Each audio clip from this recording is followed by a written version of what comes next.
Welcome, advocates, to another episode of the Leading Equity Podcast, a podcast that focuses on supporting educators with the tools and resources necessary to ensure equity at their schools. Today's special guest is Dr. Haley Watson. So without further ado, Haley, thank you so much for joining us today. Thank you so much for having me. It's a pleasure to be here. Pleasure's always mine. I'm excited for today's topic. You are the author of Finding the Words, Empowering Struggling Students Through Guided Conversations. And I'm so excited because we're going to be talking about what does that look like, those guided conversations. But before we get started, I'd love for you to share a little bit about yourself and what you currently do. Absolutely. So I am a clinical psychologist. My PhD was in school bullying intervention. So I started off always sort of developing programs for young people who were in situations that were challenging with their peers, and then kind of have extended that outwards from there. I've kind of lived all over the world and worked all over the world and studied all over the world. So I did some work in the UK with young people that had sort of fallen through the cracks of social services. And that was really, really valuable and empowering work. I loved that work. That was before becoming a psychologist. And then I lived in Australia and worked as a psychologist there. I also grew up in Canada and did some work with youth justice, and that was part of my background early on. And now I'm based in LA. And so what I do today is my company creates mental health programs for schools. So our aim is to teach every single student the mental health skills that they need to thrive.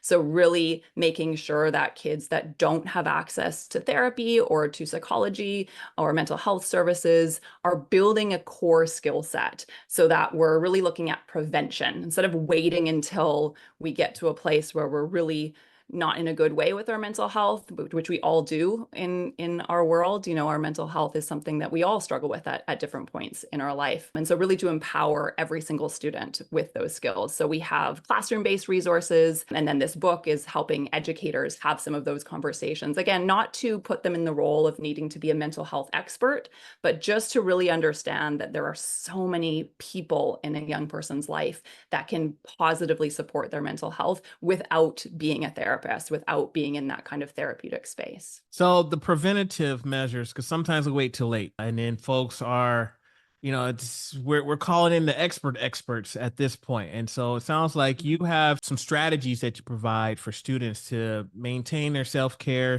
plans, things like that. Is that correct? Yeah, absolutely. It's really, there's a number of things that we can do and that we can teach kids. And a lot of it focuses on self-awareness, recognizing, why am I feeling this way? If I'm getting into a friendship challenge, why is this happening? Why do I not feel that comfortable around that person? Why do I feel bad about myself around that person? Why do I struggle with academics? Why am I putting myself down? There's always these reasons behind the things that are hard in our life, because we have the challenge that we're facing, and then we have the story our mind makes up about that challenge, and then we have the circumstances in our life. And so if we can teach kids to really notice all of that and then be able to use skills to help them navigate it. So, I noticed that around that friend, I always kind of feel a little bit less than. Maybe I need to set a boundary with them, or maybe I need to form a different friendship that is a little bit more positive and uplifting for me. It's those really sort of basic in a certain way, but also complicated and high level skills that require a lot of thoughtfulness and critical thinking and self-reflection and courage to be able to use. And so just like any other skill in school, it's something that all of us need to practice and learn. We're not born knowing it. It's something that we have to really do as much as possible, so that when we're in those tough situations, we can call on those skills. All right. Well, let's get into it. We're going to talk about it. Now, one of the things that stood out to me with the book, in the title of the book, it says empowering struggling students through guided conversations. Now, for my listeners out there, a lot of us consider the word struggling as a deficit word, like meaning, they don't have something, and so they're behind or whatever it might be. And so a lot of the language that we utilize these days is on the opposite end. We want to approach it from an asset-based mindset as opposed to a deficit mindset. So I don't want to misunderstand or misrepresent your meaning behind that phrase, that the term empowering struggling students. So I want to start there. What did you mean by that? It's a great question. So the word struggling, I think it is a really important thing that you bring up in terms of deficit versus kind of, looking towards strengths. The reason I use the word struggling is because we all struggle. So it's not about certain students struggle and other students don't struggle. What it's about is being honest and real about that struggle. Because one of the biggest barriers to student mental health, and this is also for us as adults, or in our world, we always try to hide when we're struggling. We think we always have to show only our strength and show only the brave face and only show the world this polished version of ourselves. And of course, social media amplifies that. And what's lacking in our world, I would say, is not what's lacking in each person. Each person has absolutely everything they need to thrive. But what's lacking is that we don't make it safe to be able to say, hey, this is hard for me. I'm not okay with this situation. This is something that is a struggle for me. If we can acknowledge that and we can say that, that is so empowering. So that's what we're trying to teach, is the ability for a student to say, this is an area that's a struggle for me. Therefore, this is an area where I might want to seek some help, or I might want to apply one of the skills that I have. But it all starts from that level of awareness of being able to acknowledge that. So that's why I use that word. So it's not about segmenting certain students under that category. Uh-huh. We all fall under that category. Listen, we all struggle from time to time, and I'm Oh with yeah. you. I'm with you on that. So okay, all right. So okay. So let me do this because I think I'm doing some research, and I'm just happened to be talking in my research. I'm talking about gender, and it's talking about boys and girls. And so sometimes the idea of a boy saying that he's struggling or needing help versus a girl saying she's struggling and needing help, there's often different dynamics in that. A lot of times boys aren't comfortable with admitting, hey, I am struggling, I need some help. And often girls are more inclined to do so. And I'm just kind of curious, on your end, in your research, your experience, is that the case for you as well? Yeah, I would definitely say not always. Obviously, there's always Sure, exceptions, but as a absolutely. general rule, it does seem to be harder for boys. And I would say the reason for that is entirely cultural. Mhm. So I wouldn't say that boys have any less of an ability to be vulnerable and real and raw. It's not that they're lacking in a skill set. It's that there aren't a lot of, in our culture, we still have a bit of an image that, men don't cry and the men have to be strong. And there's this sort of stereotype that's really, it's in media, it's everywhere. And so, and it takes a long time. When we were growing up, that was really, really prolific. And so all of the dads now, they didn't learn that they could be real, vulnerable and cry. And so a lot of the times, when I work with kids, they'll say, well, I've never seen my dad cry. And it's not because their dads aren't super engaged and emotionally aware and all of those things. They're wonderful, wonderful dads. It's just that was something that they didn't learn was the right way to handle those emotions. And so it's even just that, just what do we see when you're a young boy and you look around, and what's sort of encouraged. And so that's one of the big things that's so important, is what we show kids and the environment and what we teach them really lands. They are sponges. They pick up on everything. So that's what I see happening, is still just that the culture around us, it tells us, it's, if a girl is crying, it still happens. We all do this. Usually we go console her, and we give her a lot of attention and communication. And if a boy is crying, we kind of say, oh, you're fine. And it's Suck it subtle. up. It's like, it's subliminal bias. Yeah, exactly. And we don't mean to. And I think that's, it's like these unconscious biases that we have around gender are still play a role in our world. So with your resources and your strategies that you present to, say, such as schools and kind of developing those skills, is your approach different when, let's say, would you work with a group of all boys or a group of all girls? Or if you did a co-ed thing, would the strategies be varied, or is it all kind of the same? How does that work? I love this question, because one of the most important things about what we do is really reinforcing that we're all underneath the same. Mhm. Even though there's so many differences, there's so many things that make our circumstances different, our realities different. We really have to honor and acknowledge those differences. But underneath, we all have a basic ability or basic need to belong. We all have these abilities of how to communicate. We all have feelings that are valid and need to be processed and acknowledged. And so our resources actually empower the teachers. So we don't go in there and do Okay. interventions ourselves. We give the resources to teachers, and teachers are leading their class.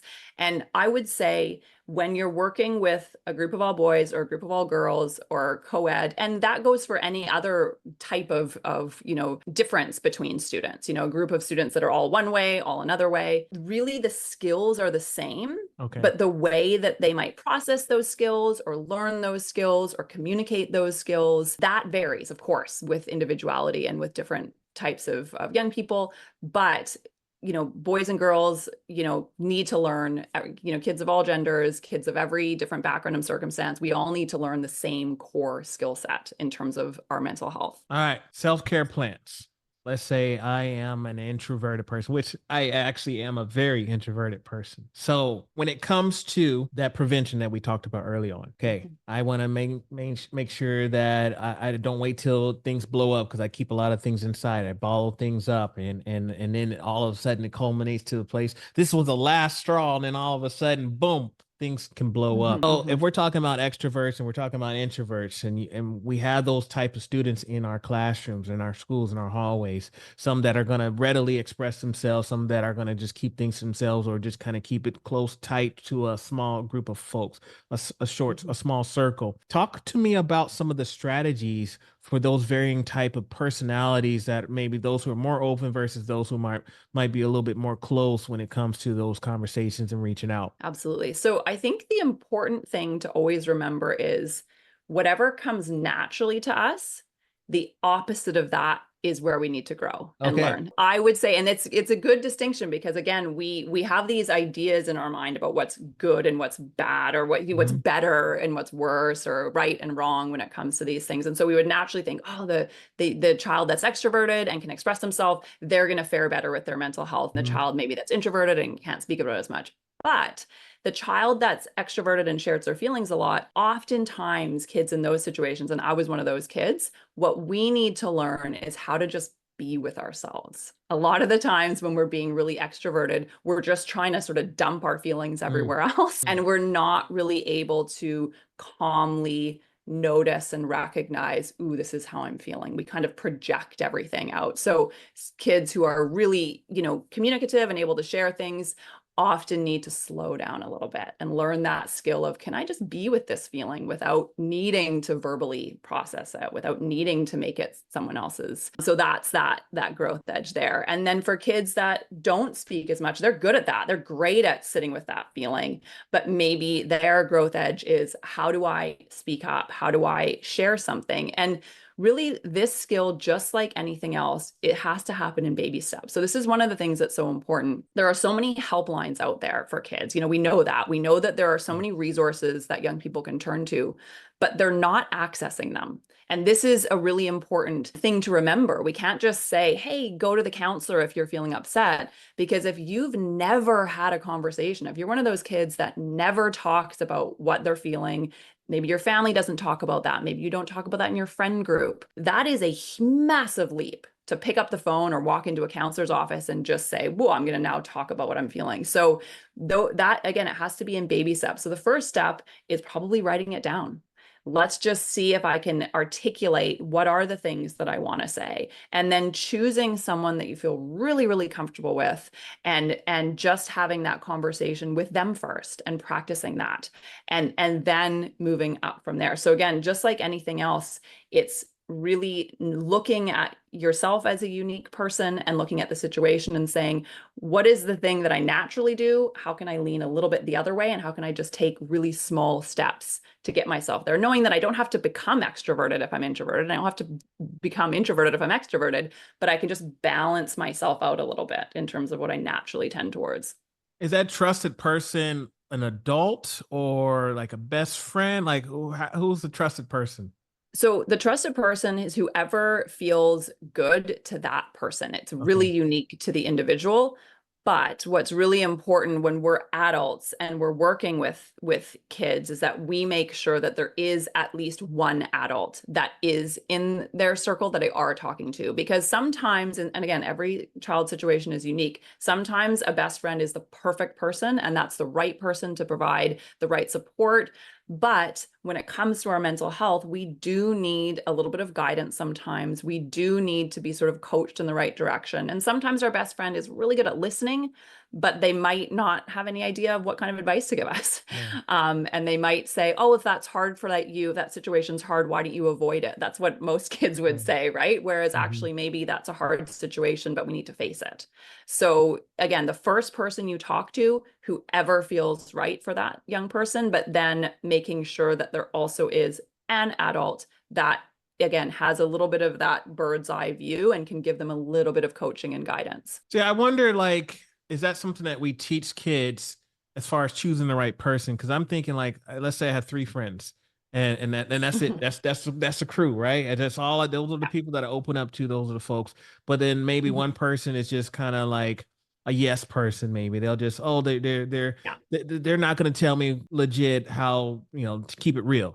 And then maybe there's another Yeah. friend that is more of the cheerleader type, that yeah, you got Mhm. this, you can go, whatever it is. And then there's that third person that is going to Mhm. sit you down, like, dude, what are you doing? Like, you're wilding right now. Like, Yeah. there might be different. So do we teach that skill, like you mentioned, like whoever feels right to Yeah, you? absolutely. So this is one of the reasons why I'm so passionate about our school mental health program, is because that exactly what you described is a really challenging skill set to learn. How Mhm. do you understand how to navigate that? And the only way you can is if you really learn to tune in to how you feel after interacting with people, and Okay. also what your ultimate goals are. You might feel really, really good after talking to the cheerleader, but then you notice, yeah, I feel great, but I'm not really ending up, progressing in my life. I'm kind Mhm. of just staying stagnant. Whereas, noticing when someone speaks the truth to us, even if it Mhm. hurts, even if it's not what we Right. want to hear, we can learn how to recognize that as truth and to go, okay, that is the person that I need to listen to. But you're right, it's a skill we need to practice. And the way we practice it, honestly, is by coming up against discomfort, coming up against truths that might not feel great to us, looking at, ooh, how am I treating my friends? What are the words that I'm saying to myself? Am I holding myself back in some way? And so that's why we have to continually teach this skill set. And we need to get comfortable as educators and adults in having an environment where we're having these conversations, where we're really deep inquiry into the self of what do I feel and what is the feeling that I want to listen to in this situation. Okay.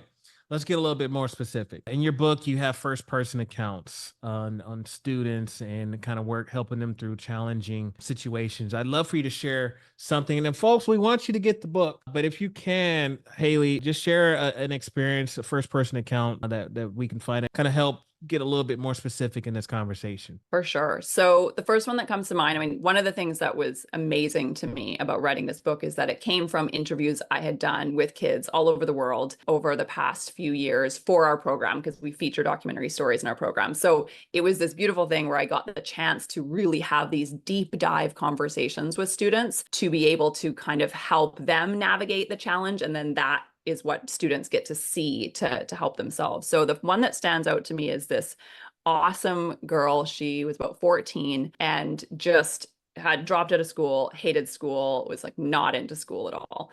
And so I sat down to talk to her, and she just didn't want to talk to me at all. Who are you? I'd never met her before, and we put this out to say who wants to come and be part of our mental health program, and we're going to film you and we're going to have this dialogue. And I'm pretty sure like her brother signed her up or something. She was like, I do not want to be here.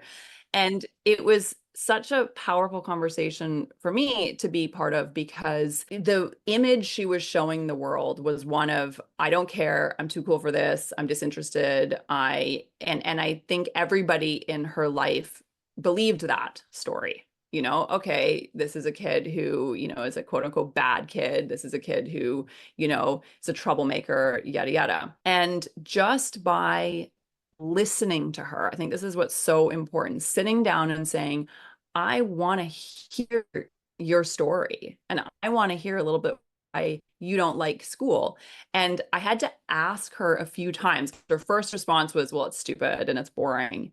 But just by validating her, by saying, I really care what you have to say. And I asked her a number of times, did something happen at school that didn't feel great for you? And at first, the answer was no, no, no. But just by sitting and listening, and she could tell that I respected her, she could tell that I really genuinely wanted to know. She finally opened up and said, you know what? She'd been picked on at her school. She struggled actually with her hearing. So she often struggled to hear what was happening, and other kids were calling her stupid. And she was also treated poorly, and people were talking about her, the way she looked. And these experiences, that is exactly the reason why she put up this front and this protective armor. Of course, who wouldn't try to protect themselves when they're in a situation where they're feeling so much pain? And so what I love about that dialogue, and sharing that dialogue in the book and really breaking it down in terms of how do we navigate that, is what kids need in that situation is to, or what we need to remember, is that there's always going to be pain underneath that anger. And what those kids need is just someone to sit and listen and care enough and be gentle enough to get to that. And it takes not taking things personally. Because at first she was like not having it. I don't like you. I don't like anything about you. And that was okay. It's okay for her to feel that way, because, adults in her life had not been that kind to her. So I love that story because it really helped me learn, and it hopefully helps educators learn that piece and that reminder of what is really going on with that student, and how can we create that space where we can get to the core and heart of it. And again, the thing that's important to remember, we can't fix a student's life. That's the hard part. We can't make it all better. We can't make sure that this student is going to go on and, graduate and all of those things. But what we can do is create moments in their life that break the pattern. That is a moment where they're validated and heard and understood. And the more moments kids have, the more they're able to string those together and build up their own self-esteem and make some decisions that are in line with where they want to go in their life. So what I'm hearing, and thank you for your answer. That I mean, I totally agree. We can't change kids' lives. Sometimes people have that savior mindset. It's like, if it's not, if I don't do it, the kids need to be saved, and this is my job. This is my duty. I see a lot of teachers that are coming, working various type of school settings with the mindset that they're here to save. They're here to make the difference that's needed. And I think that there is an empathetic approach to take, but sometimes they go from the sympathy. They feel bad for the students. They feel, oh, just feel so sorry for them. And I don't think that is the right mindset to have when you're approaching things. I mean, what are your thoughts there? I absolutely agree. I think that is what creates deficit, because then I'm saying, even though you don't mean it, you're saying I'm better than you, and no one's better than anyone else. And who are we to judge where someone is at their journey and what their life needs to become, and where, and what's their story and how is it going to unfold? And so what I really recommend, and what the book is all about, is that's where the word empowering comes in. So we're empowering them through the struggle. So I can be a coach, but I can't be on the field with you. I can stand beside you and say, hey, I understand, I get it. I see you're struggling. I care about you. That's really important. And then the second part of every conversation has to be, what power do you have in this situation? Because you have more power than you realize. And what skills can you use? And how can you maybe shift the way you're seeing things?